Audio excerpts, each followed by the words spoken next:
Hi folks, in this video I'm going to give you a recap going over the important aspects of each of the 4 primary moral theories that we will be relying on throughout the semester. Everyone did a pretty good job on the group work on the moral theories.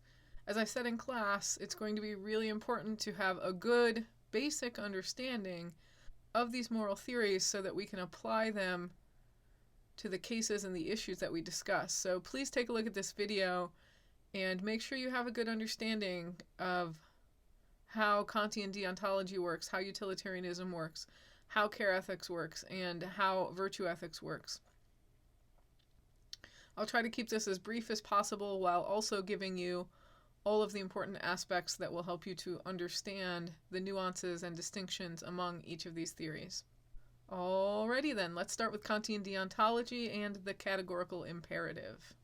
So what's the overall point? What's the most general thing we can say about Kantian ethics? That actions are only moral when they're done out of respect for the moral law. Kant's moral theory helps us to see that the consequences of an action are irrelevant and that we can only act morally if we're acting not only in alignment with the moral law, but when we act out of a duty and respect for the moral law. We have to be making our choice because it's the right choice, so the intentions really matter for Kant. Kant claims that there's only one thing that has inherent goodness, whereas virtue ethicists will say that there are a number of different virtues, like courage and honesty and kindness. For Kant, the only thing that is inherently good in itself, is the will. What is the will? The will is the human capacity to use reason to bring things about. You've probably heard the phrase, where there's a will, there's a way. When you will something, you want it to happen.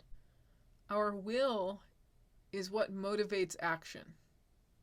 For Kant, we are rational creatures, and we can use our reason to bring about good. Therefore, the good will is the only thing that's good in and of itself.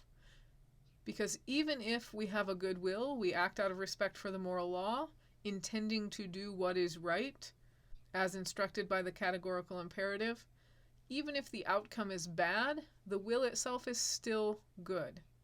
The outcomes don't affect or tarnish our will. As long as our will is good, nothing can change that. We have good character traits, like intelligence, for example. Say you're very smart, and we take that to be a good thing. Kant argues that character traits like intelligence or even honesty are not good in and of themselves. They can accommodate a good will, but someone can be smart and use that for bad, for evil. So a good will, having a good will, is the only thing that is inherently good. To reiterate, it's good not because of what it brings about. This would be a means to an end.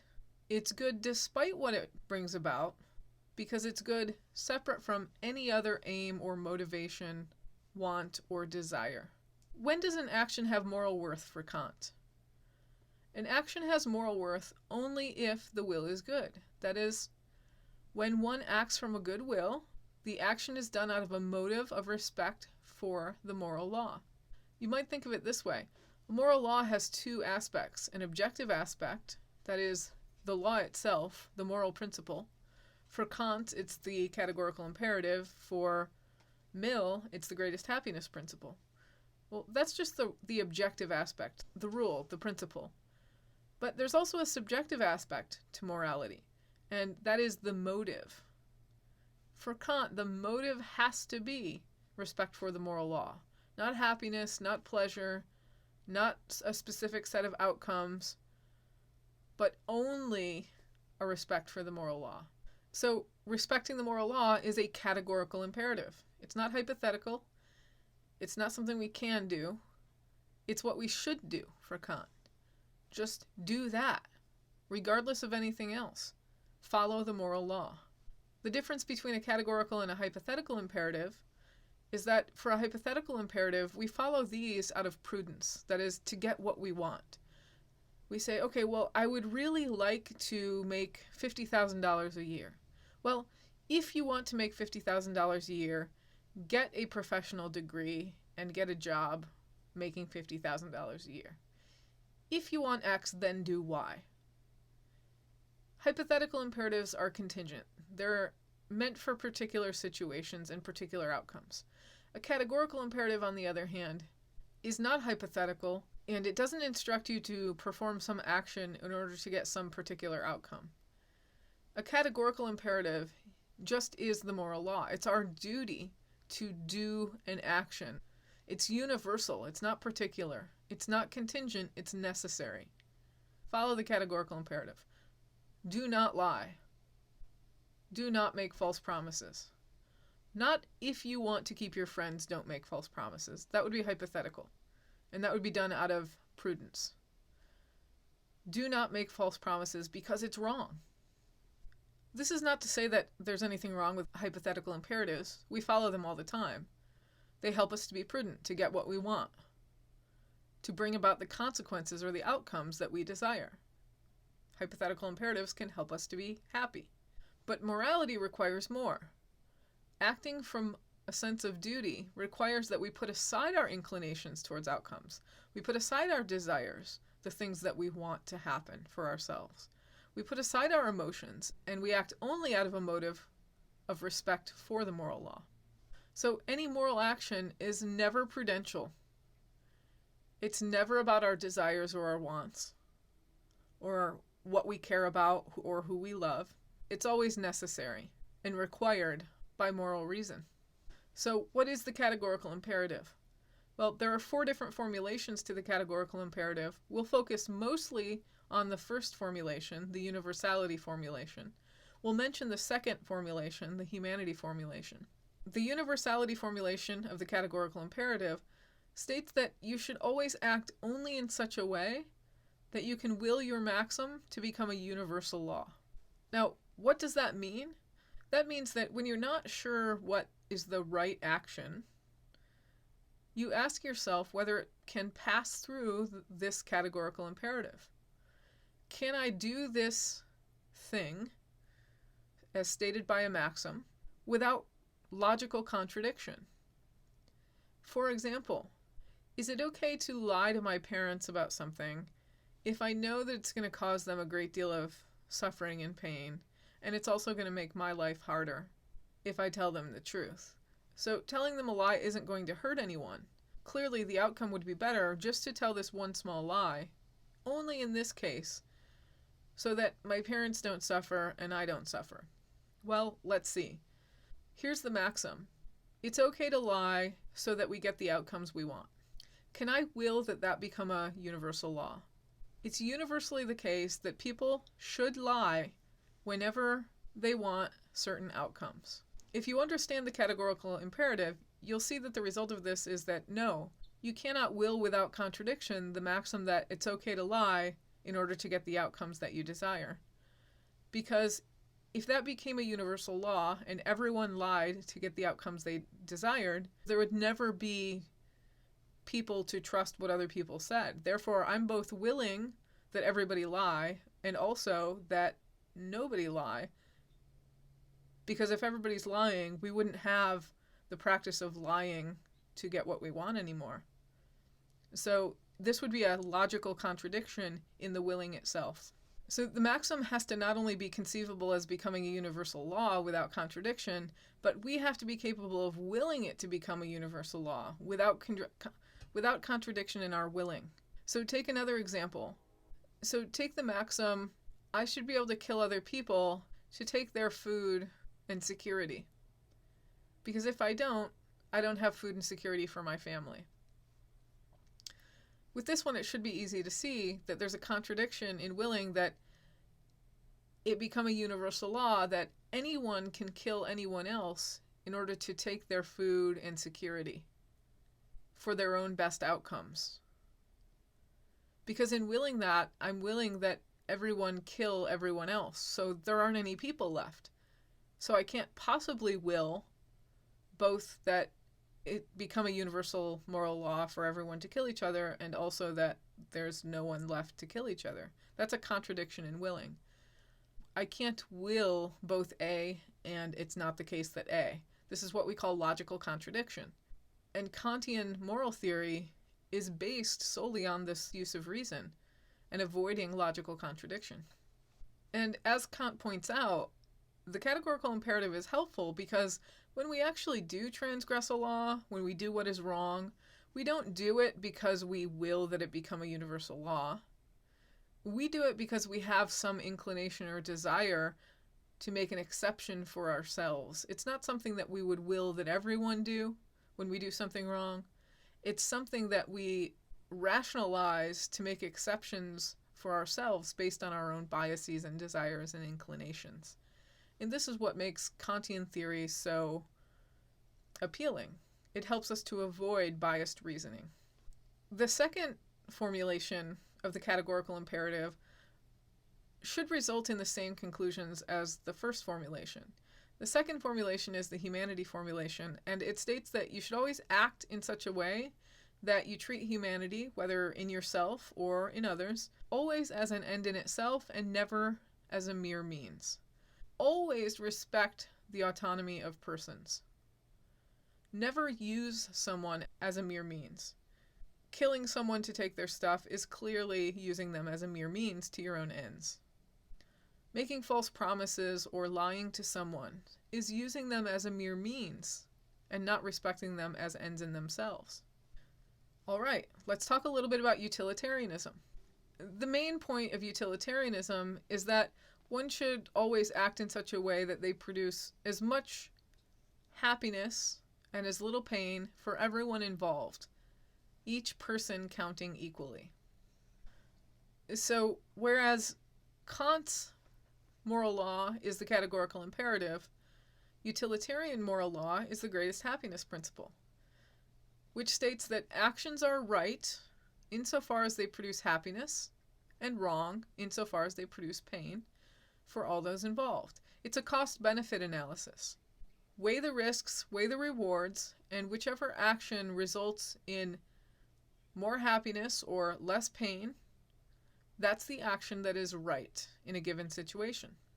It might be a different action in a different situation. One objection to utilitarianism is that it's a doctrine worthy only of swine, that it's hedonistic. It encourages people just to engage in bodily pleasures, to lay around, eat pizza, drink beer, watch Netflix, and chill. The modern version of sex, drugs, and rock and roll. But Mill responds to this objection by saying that no. Anyone who levels that objection at utilitarianism, they're the ones who have a problem because they're not able to see that human beings get pleasure out of more things than just bodily pleasures.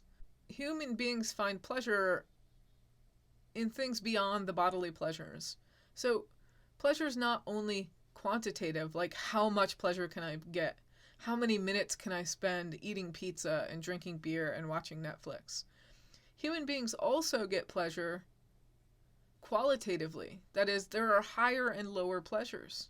The lower pleasures may be bodily, and that's okay, but the higher pleasures are qualitatively greater than the lower pleasures. So 1 minute of writing a poem, for example, might grant us more pleasure than an hour of watching Netflix. So Mill's famous response to this objection is that it's better to be a human being dissatisfied than a pig satisfied. It's better to be Socrates dissatisfied than a fool satisfied. So when we're talking about pleasure, we're not just talking about rolling around in the mud like a pig. We're talking about finding pleasure in our lives as human beings. We're rational beings. And it might be harder to attain those higher pleasures, but as Mill says, it's better to strive for the higher pleasures and be less satisfied in our pursuit of those than simply to entertain the base or bodily pleasures. Another objection that's common against utilitarian theory is that utilitarianism is egoistic, meaning it keeps people focused only on their own interests and not on the interests of other people. But is utilitarianism egoistic? It's not. It's not at all an egoistic theory. In fact, it's highly impartial, much like Kantian theory.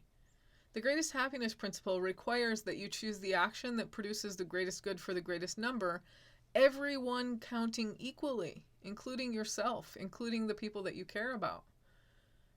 For example, if there are 5 people in a building and the building is burning, it's no more right for you to run in and rescue your child than it is for you to run in and rescue a complete stranger. Everyone counts equally. You cannot play favorites with your family and friends or even yourself. You have to consider the good that would come out of the action for everyone involved. And everybody counts equally as one unit.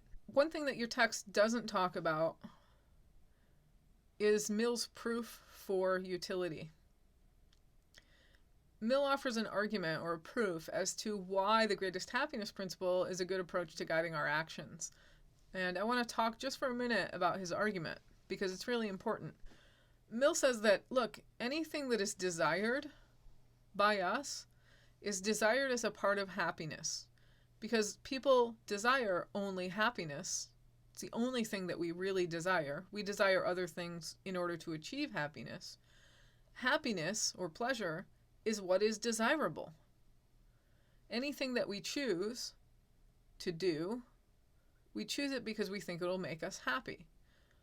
Why are you getting a college degree? Because I want to get a good job. Why do you want to get a good job? Because I want to make a lot of money. Why do I want to make a lot of money? So I'll be happy. Anything a person desires, according to Mill, is desired as a part of happiness. So here's his argument for why the greatest happiness principle is a good moral standard. Happiness is desired by people. That which is desired is desirable. Therefore, happiness is desirable. So we should do what brings about happiness. What do you think about this argument? Well, it sounds good on the surface, but there are a few logical fallacies happening in Mill's argument here. First of all, there's a fallacy of equivocation. In premise 2, Mill argues that anything that is desired is desirable. He's equivocating on the use of the term desired and desirable here. When he says that which is desired, he means things that human beings want, things that we crave, things that we're inclined to desire. But in the second instance, that which is desired, that which we want, is desirable. He uses desirable to mean moral, good, worthy. Yet this doesn't quite work, because we could make the argument that sex with children is desired by pedophiles, and sex with children is desired, so sex with children is desirable. Therefore, we should have sex with children. I hope you see how the equivocation makes that a bad argument. Another logical fallacy that's happening here is the is-ought fallacy. We talked about the distinction between descriptive and normative. Just because something is the case doesn't mean it ought to be. We talked about the distinction between descriptive and normative ethics, and we said that descriptive ethics describes what people do, but it doesn't have any claim on what people ought to do. Well, here, Mill is conflating the description about what people do in fact desire and concluding from that same thing is what people ought to desire. The is-ought fallacy is similar to the naturalistic fallacy, but it's fallacious to make this claim. And finally, we also have the fallacy of composition in this argument. Just because people desire their own happiness doesn't mean that they are going to desire to follow the greatest happiness principle. Because the greatest happiness principle, remember, doesn't require that we do what makes us happy. In fact, it forbids that. It's not an egoistic theory. It requires that we weigh what will bring about the greatest happiness among all people involved, regardless of what would make us most happy. Now, this is not to say that utilitarianism is completely useless. In fact, we make decisions based on utility all the time. But it does lead us to question whether or not the utility principle is always the best principle to use in a moral situation. And on a meta-ethical level, it asks us to think about whether it is a good moral theory and why we should follow this theory and not another theory like Kantian ethics or care ethics or virtue ethics. Okay, so your textbook is pretty light on the Aristotle. In fact, they don't even offer you any of Aristotle's text directly, which is odd. But let's make sure that we have a handle on what virtue ethics is. What's the overall point? In virtue ethics, happiness is the chief or primary good, and it's attainable through living a life of virtuous character. One thing to note, though, is that Aristotle doesn't mean the same thing that the utilitarians mean when he talks about happiness. Happiness is not about pleasure. It's not about what makes us feel good. It's not about the qualitative and quantitative pleasures. Happiness is about living a good life. It's about eudaimonia, human flourishing over a lifetime. A couple of things that you need to understand in order to understand virtue ethics are the function argument and the doctrine of the means. The function argument is an argument where Aristotle basically claims that, look, everything has a particular function unique to it. Carpenters build things, drummers drum, teachers teach, and so on and so forth. For Aristotle, the good of a thing resides in its function. To figure out whether a drummer is a good drummer, we have to know that what a drummer does is drum, and if a drummer drums well, they are a good drummer. To know if a carpenter is a good carpenter, we have to know that the carpenter's function is to build things, and if they build things well, then they're a good carpenter. So Aristotle asks us to think about what is the function of human beings. And ultimately, he argues that the function of human beings is their ability to reason. We have rational capacities. That is our unique function. Thus, to be good, to be moral, to achieve eudaimonia, we must reason well. That is our function, to reason well. To be good human beings, we have to reason well. So, how do we become virtuous? Well, for Aristotle, the way to achieve a virtuous character is by doing virtuous acts, but we have to do them habitually. We can't just do a virtuous action once or twice and say, oh, well, I have virtuous character. I'm done. We have to continuously, repetitively develop habits of virtuous action in order to become virtuous. We become brave by doing brave acts, we become honest by doing honest acts, and so on. But here's the rub. How do we know which act is honest or brave or courageous or charitable? That is, how do we know what is virtuous in a given situation? It might be obvious that I say, yeah, I want to be an honest person and a kind person and a courageous person. But how do I know which actions to choose in various situations to develop habits of kindness and honesty and courage? This is where the doctrine of the means argument comes in. Aristotle's theory states that virtues are destroyed by excess and deficiency. So a virtue requires moderation, the golden mean. Any virtue, courage, honesty, kindness, when we have that virtue in excess, when we have too much of that virtue, it becomes a vice. When we have too little of that virtue, it becomes a vice. Here is Aristotle's conception of the golden mean.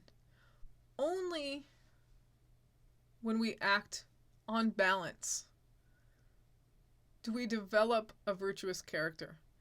If we act with too much courage, we can become rash. When we act with too little courage, we can become cowards.